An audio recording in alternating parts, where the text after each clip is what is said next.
El año que pensó que sería el mejor de su vida, por diferentes éxitos a lo largo de su vida laboral como psicólogo, escritor de grandes libros de psicología, grandes reconocimientos y premios a lo largo de su carrera, se desvanecería en ese día.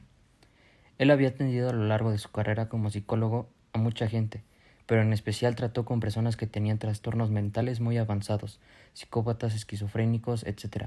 Le interesaba mucho estudiarlos para encontrar una cura.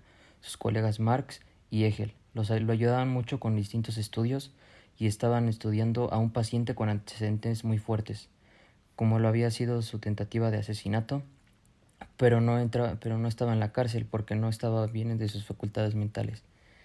Él se encontraba en un psiquiátrico, donde él solo podía salir una hora en las horas de alimento, en el desayuno, comida y cena, respectivamente, ya que era muy peligroso dejarlo con otros pacientes.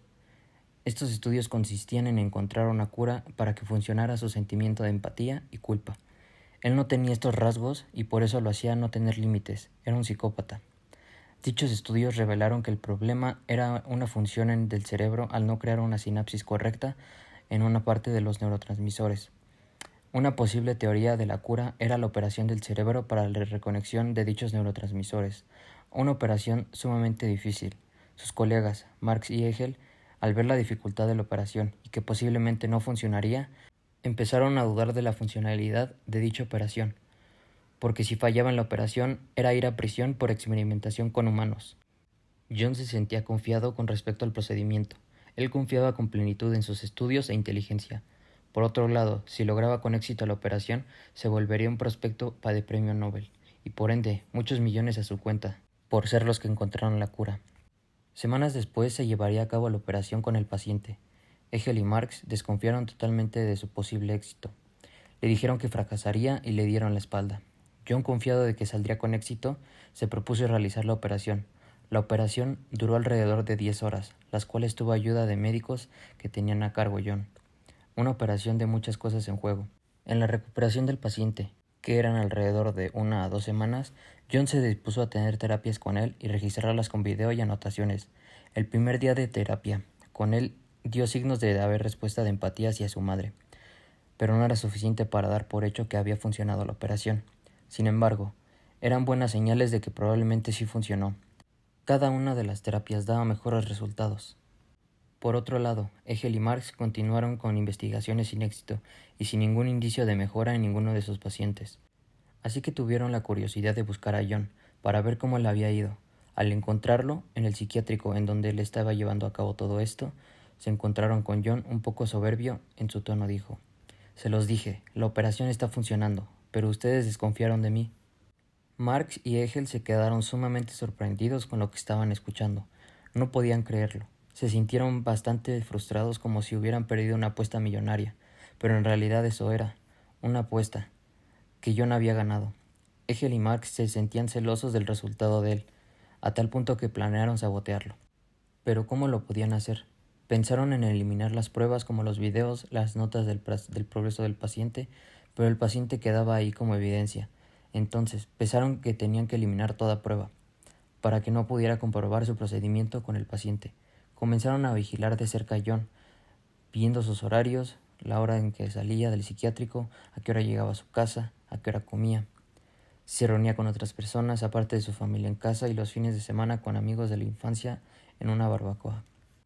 Lo cual era casi un hecho que todos los fines de semana hacía esa reunión. Lo vigilaron por 2 semanas, y estas 2 semanas planificaron meticulosamente su plan. Querían que fuera algo que llamara la atención, algo que fuera un escándalo mediático también. Se les ocurrió secuestrar al paciente, para que les diera la información de cómo tomaba los informes, en dónde y el tipo de cámaras, mientras que John estaría buscándolo, para poder seguir con el seguimiento del paciente. Y si John llegaba a sospechar de ellos, tuvieran la coartada perfecta, comprando un camper antes de empezar el plan, para crear la historia que empezarían a recorrer ellos dos gran parte de Inglaterra, como un respiro de tanto trabajo. Pero entonces, ¿quién se encargaría del trabajo sucio? Para no involucrar a más gente y tenerse que preocuparse ahora por más personas, al secuestrar al paciente, el eliminar los videos e informes y sacar la información al paciente, tenían que hacerlo ellos mismos. Ya que empezaba a sentir culpa, empatía, lo torturarían psicológicamente amenazándole con que si no cooperaba su familia iba a sufrir también las consecuencias. Tenían el plan ya estructurado. Faltando un día para realizar todo esto, Marx y Egel fueron a dormir tranquilamente teniendo el camper afuera de la casa de Marx, listos para poder realizar el secuestro. Al despertar a las 7 de la mañana, ellos sabían que John salía de su casa para dirigirse al psiquiátrico, alrededor de las 9:30. Ellos prepararon sus maletas para su viaje y recorrer supuestamente Inglaterra. Llegaron al psiquiátrico alrededor de las 7:15, así que tenían alrededor de 2 horas para poder sacar al paciente. Pero tenían que encargarse primero de las cámaras de seguridad en el interior de las instalaciones. Como ellos habían trabajado ahí, se sabían los puntos muertos de las cámaras y de dónde podían apagarlas. El primero en entrar fue Egel, saludando al guardia y advirtiéndole de unos sujetos sospechosos que habían preguntado a él a la hora que entran y salen los guardias, algo bastante extraño, a lo que Egel había contestado que no le iba a dar esa información, ya que era información que no podía dar. El sujeto lo agredió y salió corriendo. Egel le dijo esa mentira al guardia para que revisara las cámaras a su alrededor y que estuviera vigilando por afuera, por un rato. Marx en ese momento esperaba cerca de ahí en el camper, esperando la llamada de Egel para que entrara y apagara las cámaras porque él sabía más de esos temas. El guardia salió a revisar. Egel de inmediato le marcó y le dio la señal de que ya entrara. Marx entró enseguida y se dirigió al módulo de las cámaras, poniendo una imagen fija en las cámaras. También las configuró para que no grabaran las grabaciones y que solo filmaran. El guardia regresó y Marx había terminado de inmediato. Se metió al baño más cercano para que no lo viera. El guardia le dijo a Egel que estaría al pendiente de esa persona de la cual hablaba.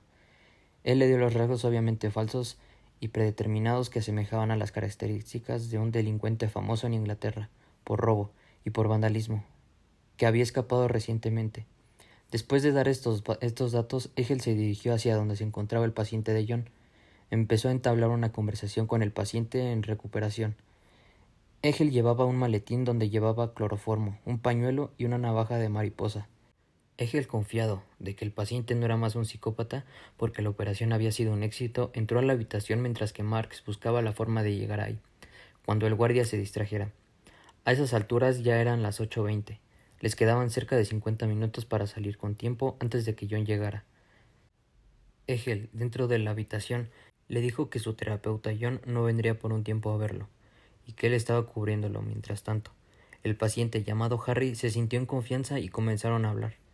Marx llegó de pronto y también entró en la habitación.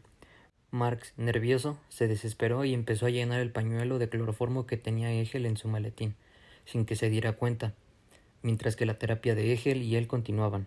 Se colocó detrás de Harry. Harry no le dio importancia a lo que hacía Marx, ya que él sabía que estaba en un lugar de seguro en donde no podía pasarle nada malo, y también estaba concentrado en su terapia. Marx tomó el pañuelo con cloroformo y lo puso sobre la boca y la nariz de Harry, y con el otro brazo rodeó su cuello para asfixiarlo e inmovilizarlo. Harry se desmayó después de 10 segundos de forcejear. En ese momento empezaron a entrar en conciencia y se dieron cuenta que no habían vuelta atrás. Se encargaron de no hacer mucho ruido al sacarlo del edificio. Ya eran las 9 a.m. Tenían que sacarlo lo más rápido posible. Así que se dirigieron a la puerta de atrás, que solo abría desde afuera y con llave, para que ningún paciente pudiera escapar. Así que mientras Marx lo llevaba a esa puerta, Egel se dirigió a la salida y le dijo al guardia que se iba a tomar un respiro de todo y recorrer el país, siguiendo la coartada. Se despidió y rápidamente dirigió la camioneta hacia la puerta de atrás para poder sacarlo lo más rápido posible.